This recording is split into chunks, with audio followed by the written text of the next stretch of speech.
Here are Grandma's 25 decluttering habits to never have a messy house. Start each project with a simple plan. Grandma always believed that a tidy home begins with a thoughtful plan, not with rushing into piles of clutter.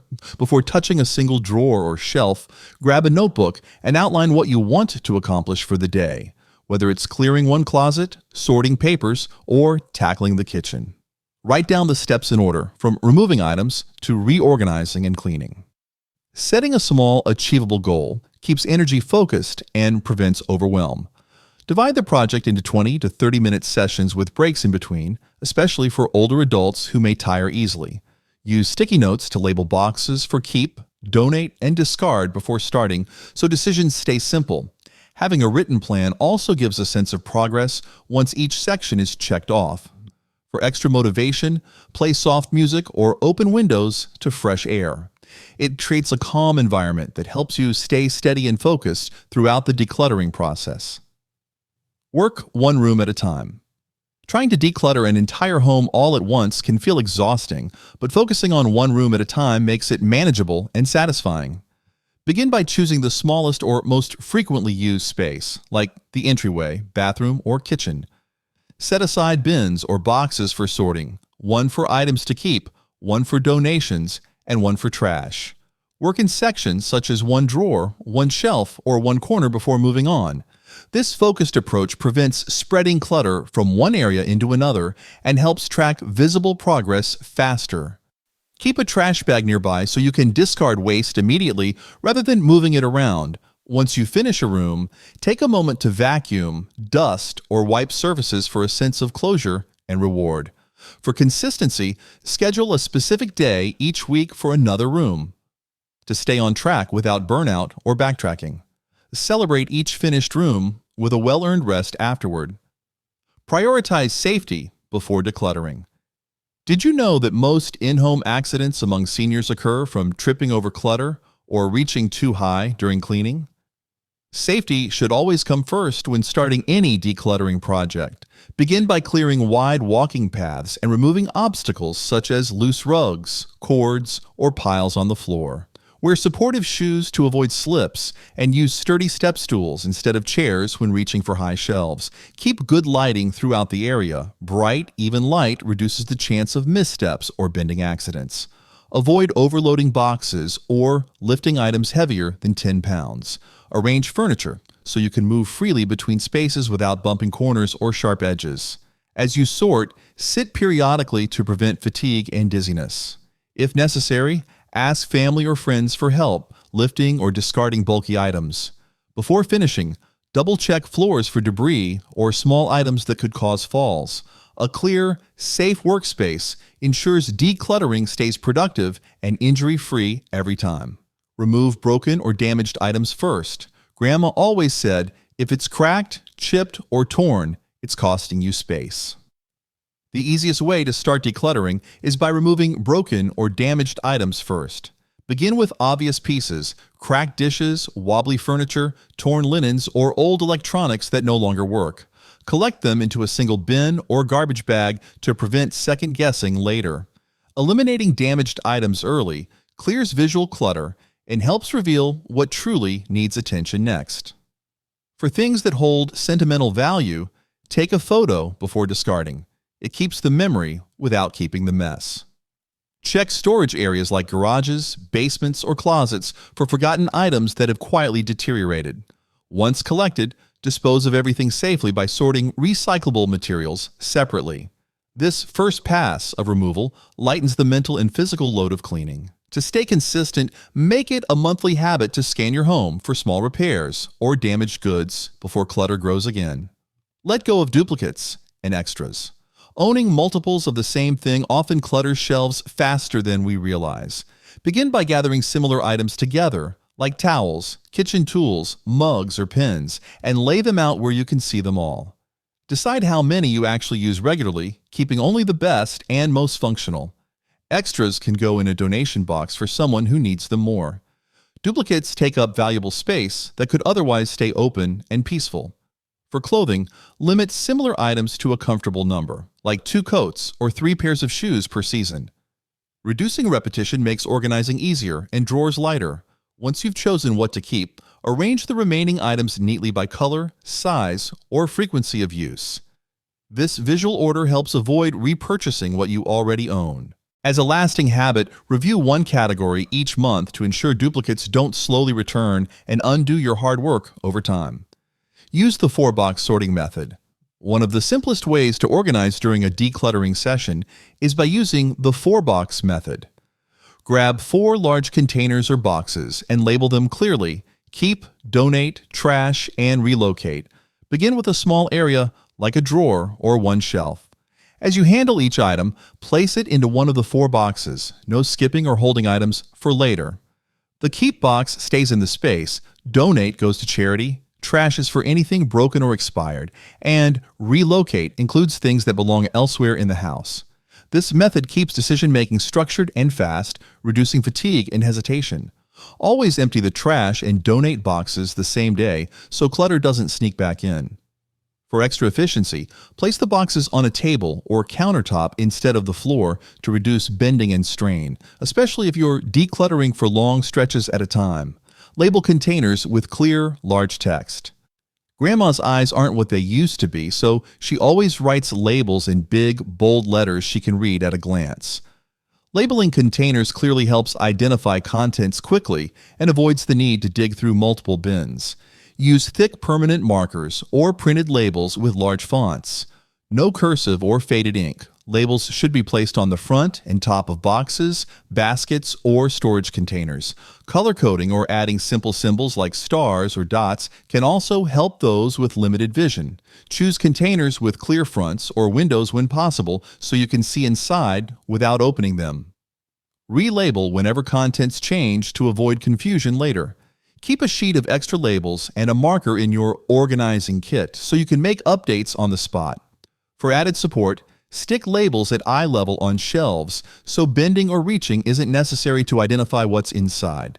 Store daily items within easy reach. Keeping daily use items in reachable spots is one of the most practical habits for maintaining a clutter-free home. Start by identifying what you use every day: glasses, medications, kitchen tools, phone charger, or slippers. These items should be placed on waist-high shelves, inside top drawers, or on accessible counters. Avoid putting essentials in hard-to-reach bins or cabinets that require stretching or crouching. This setup not only saves time, but reduces the risk of injury, especially for seniors. Use drawer organizers or baskets to keep small items from scattering or falling behind. If you live with others, assign each person their own basket for daily things. Review these spots weekly to remove buildup and ensure only current use items remain. Adding a small tray near the entrance for keys, mail, and wallet can also simplify your morning routine and reduce daily stress. A tidy, reachable zone helps you stay consistent with organization every day. Improve lighting to spot clutter easily. Good lighting helps you see clutter that might otherwise be missed in dark corners or under furniture. Begin by replacing low-watt or old bulbs with brighter, energy-efficient LEDs. Choose warm white for common areas and cool white for workspaces. Add plug-in nightlights or motion sensor lights to hallways, closets, and entryways. Use task lamps for detailed spaces like desks or craft tables. In the kitchen, install under-cabinet lights to illuminate counters and drawers. Natural light helps too. Keep curtains open during the day and trim outside plants that block windows. Brighter rooms naturally look cleaner and encourage tidiness. Proper lighting is also safer, especially when sorting small items or handling heavy boxes. As you declutter, pay attention to areas with poor lighting and make a note to improve them later. A well-lit space not only reduces accidents, but helps you see what truly needs to stay, go, or be moved elsewhere in the home. Clear hallways and walkways first. A clutter-free walkway is the first step toward a safer, more peaceful home. Begin by walking through your main pathways and removing anything that blocks smooth movement: shoes, baskets, bags, or small furniture. Narrow hallways should be kept completely clear to allow room for 2 people or mobility aids to pass safely. Use wall hooks or over-door organizers to lift items off the floor. Avoid storing boxes or laundry bins in walkways, even temporarily, as they often become permanent fixtures. Pay attention to corners and door frames where clutter gathers unnoticed. Once the floor is cleared, sweep and wipe down the baseboards to create a visibly clean space. Improving the flow through your home also makes cleaning easier and more efficient in every room. For lasting results, designate a landing zone with a bench, hooks, and storage near the entrance, so shoes and bags have a clear home and won't block hallways again. Tackle paper clutter every day. Grandma never let paperwork pile up. She sorted it daily, even if it was just a little at a time. Set aside 10 minutes each evening to go through mail, receipts, flyers, and loose papers. Use a small tray or folder near the door to collect everything during the day. When sorting, toss junk mail immediately. File important papers by category and shred anything with personal information. Keeping up with paper clutter daily prevents stacks from growing and avoids misplacing bills or documents. Use labeled folders for categories like to pay, to file, and to read. Keep only the latest versions of documents. Outdated warranties, manuals, or expired coupons should be recycled. Set a weekly reminder to empty the tray and review what's left. If you're overwhelmed at first, start by clearing just one surface, like a coffee table or kitchen counter. A paper-free space creates instant calm and control in your home. Keep a donation box ready. An easy way to maintain order in your home is to always have a donation box nearby. Choose a medium-sized bin or cardboard box and place it in a closet, laundry room, or garage corner. As you notice clothes that don't fit, books you've finished, or items collecting dust, drop them into the box right away. Don't wait for a big decluttering day. Little contributions over time add up quickly. When the box is full, seal and donate it, then replace it with a fresh one. Label it clearly so others in your household know its purpose. This ongoing habit trains your mind to let go of unused items without the pressure of a major cleanout. Keep donation receipts together in a folder for tax season. For added motivation, take a photo of each filled box before dropping it off. You'll feel proud seeing how much you've cleared with small, daily decisions. Follow the one-in, one-out rule. Creating a clutter-free home becomes easier when you match every new item with one you let go. The one-in, one-out rule works for everything: clothing, kitchen tools, books, or gadgets. Whenever you buy or receive something new, choose a similar item you no longer need and place it in a donation or discard pile. This keeps your belongings balanced and prevents storage from becoming overcrowded. Apply the rule immediately after shopping or opening gifts to build it into your routine. Teach others in your household to follow the same habit so everyone contributes to a clutter-free space.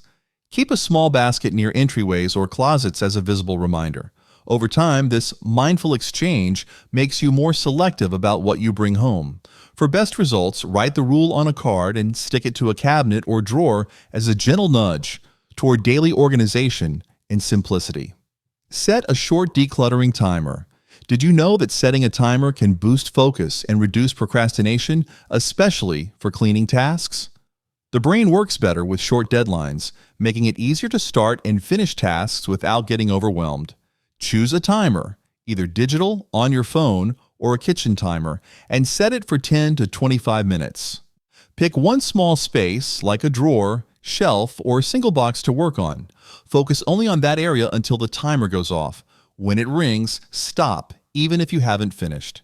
This method creates a habit of regular, low-stress progress. If you feel energized, set another timer after a short break. You can make it fun by playing upbeat music during the countdown. Over time, these short sessions add up and keep you motivated without burnout. Keep a timer near your organizing supplies so it's always within reach when you're ready to start decluttering again. Break large tasks into smaller steps. Decluttering can feel overwhelming unless you break it into simple, manageable steps. Start by choosing one space, like a single drawer, corner, or category, and focus only on that. For example, instead of tackling the whole kitchen, sort just the utensils drawer or coffee station. Create a checklist of mini tasks like empty drawer, wipe surface, sort by type, and place items back neatly. Check off each step as you complete it to build momentum. Small wins help build confidence and make progress visible. Use a notebook to track which areas you've completed and which ones still need work. Breaking large jobs into parts also allows for flexible scheduling. You can complete one step each day without stress. This method works especially well for people with limited energy or time. Keep all your organizing tools, bags, labels, timer, and donation box together in one caddy so you're always prepared to tackle the next small task. Scan or safely store old photos. Photos carry stories we don't want to lose, but they can pile up fast if not handled carefully. If you're comfortable with tech, start scanning old photographs using a flatbed scanner or a smartphone app like PhotoScan. Organize them into folders labeled by year or event and back them up to a cloud service or USB drive. If scanning isn't your thing, sort physical photos gently by theme or person. Place them in acid-free, archival safe boxes or albums with plastic sleeves. Avoid rubber bands or metal clips. They cause damage over time. Store boxes in cool, dry places away from sunlight to prevent fading. Handle prints with clean, dry hands to protect from smudges. Whether you go digital or physical, label everything clearly for easy access later. Include a short note or memory with special photos so future generations know the stories behind the faces. Declutter before buying storage bins. It's tempting to buy cute bins before organizing, but it's smarter to declutter first. Begin by emptying the space you want to organize, whether it's a closet, shelf, or drawer. Sort through items carefully, letting go of anything expired, broken, unused, or duplicated. Only after this step should you measure the space and decide what type of bin fits both your needs and the area. Buying storage before decluttering often leads to wasted money and unused containers. Choose clear bins when possible so you can see what's inside without opening them. Use labels to keep things sorted and easy to find. Stackable options save space in tight areas. Keep a notebook of measurements and categories to reference when shopping. Always bring your list when buying bins so you avoid impulse purchases. Storing less means storing smarter, and fewer containers often lead to a more breathable, clutter-free environment in your home. Sort sentimental items slowly. Emotional items take more time, and that's okay. Choose one box or small pile of sentimental things and give yourself permission to move through it slowly. As you handle each item, ask yourself whether it brings joy, tells an important story, or is something you truly want to keep. Items with strong memories can be photographed and stored digitally. For example, a child's drawing can be scanned and added to a keepsake folder instead of saving every original. Limit physical keepsakes to one small bin per person if possible. Group items by person, event, or stage of life for better organization. Don't rush through the process. Schedule short sessions and stop when you feel emotionally tired. You can invite a family member to help you share memories and make decisions together. Use a memory journal to write about items you let go of. It's a comforting way to preserve the feeling without the clutter. Try a 90-day trial box. If you're unsure about letting something go, the 90-day trial box can help. Label a box with today's date and place inside any items you're on the fence about, clothes, gadgets, or decorative pieces. Seal it and store it out of sight in a closet or under a bed. If you don't need or think about the items within 90 days, it's a clear sign they're not essential. After the trial, donate or discard the contents without reopening the box to debate again. This method helps reduce regret while building confidence in your decluttering decisions. Keep a list on the lid with general contents to avoid forgetting what's inside. This technique is especially helpful for seasonal items or just-in-case things. For ongoing use, rotate boxes monthly and limit yourself to one active trial box at a time. Keeping clutter out of sight helps you evaluate its real value over time. Ask family or friends for help. Decluttering can be less stressful and even fun when you involve others. Invite a trusted friend or family member to join you for a short decluttering session. Let them know what area you plan to work on and what kind of support you need: moral support, lifting heavy things, or keeping you focused. Sometimes, just having another person in the room helps you stay on task and make decisions faster. Set a timer so the session feels productive, not endless. Offer snacks or tea to make the time more enjoyable. Be clear about your goals and boundaries. Don't let someone pressure you to keep or toss things you're not ready to handle. Swap roles and help them next time so it feels like a mutual effort. For an extra boost, turn on upbeat music or play a podcast during the session. It adds energy and makes the process feel more like teamwork. Remove donated or trashed items quickly. Grandma always said, clutter won't leave unless you help it out the door. Once you've decided to toss or donate something, don't let it sit around. Put trash bags directly into the outdoor bin and load donation boxes into your car the same day. Letting them linger in corners or hallways just creates more clutter and can lead to second-guessing your decisions. Plan your donation drop-offs in advance. Check local hours or schedule a pickup. If needed, set a reminder on your phone to avoid forgetting. Create a spot in your home for outgoing items and empty it weekly. Avoid digging back into bags. Trust your first instinct. The quicker items are gone, the faster your space clears and your mind relaxes. Keep spare trash bags and a folded box near your sorting area to make removal faster every time you declutter, so nothing piles up where it doesn't belong. Return things to their proper places.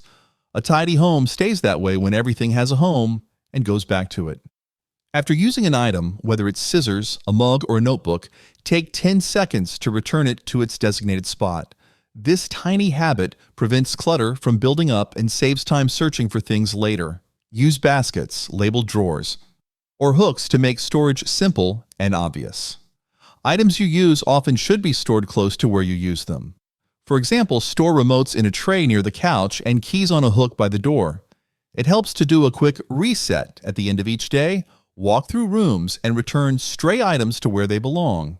In shared homes, make sure everyone knows where things go by using labels or signs. For extra consistency, assign zones for different categories like tools, mail, or pet supplies to avoid overlapping storage. Keep counters and tabletops clear. Flat surfaces are clutter magnets if not managed daily. Make it a habit to clear countertops, tables, and shelves of anything that doesn't belong. Keep only a few essentials visible, like a lamp, tissue box, or fruit bowl, and store everything else in drawers, cabinets, or containers. When surfaces are empty, rooms instantly feel larger, cleaner, and more peaceful. Wipe each cleared surface with a damp cloth to reinforce the habit and enjoy a sense of completion. Use trays or catch-all bowls to corral daily use items like keys, wallets, or glasses, but empty and reset them often. Avoid setting things down just for now. This leads to quick buildup. Do a morning and evening surface check to stay ahead of clutter. For even better results, photograph your cleared surfaces to remind yourself how calming the space feels. Visual motivation can help reinforce the habit until it becomes part of your everyday rhythm. Use the 80-20 storage rule. Did you know that most people only use 20% of their belongings 80% of the time? This common principle, known as the 80-20 rule, is a powerful guide for storage decisions. When organizing, identify which items you use frequently and prioritize those. Store them in easily accessible spots, eye-level shelves, top drawers, or front bins. Items used less often should be stored higher, lower, or further back. This strategy ensures that everyday items are always easy to reach and reduces clutter from unnecessary things taking up prime space. Label storage clearly so it's easy to stick to the system. Reevaluate your spaces monthly and adjust as your habits change. Keep an eye on what's being used and what's sitting untouched. For an added boost, set reminders to rotate or purge. Rarely used items every few months to keep your storage lean and purposeful without overcrowding your living areas. Review and adjust habits each month. Lasting change comes from steady, mindful habits, not one-time cleanouts. Take time at the end of each month to evaluate your progress and tweak your systems. Ask yourself what's working, what's still cluttered, and where things tend to pile up. Keep a small notebook or calendar to track your efforts and note patterns. You might realize certain areas need daily attention, while others stay tidy for weeks. Adjust your approach based on what you discover. Add a new label, swap storage bins, or set reminders for forgotten areas. Monthly reviews help you stay in control and catch clutter before it returns. Make this reflection part of your regular routine, like the last Saturday of the month. Even 15 minutes of planning can prevent hours of future cleaning.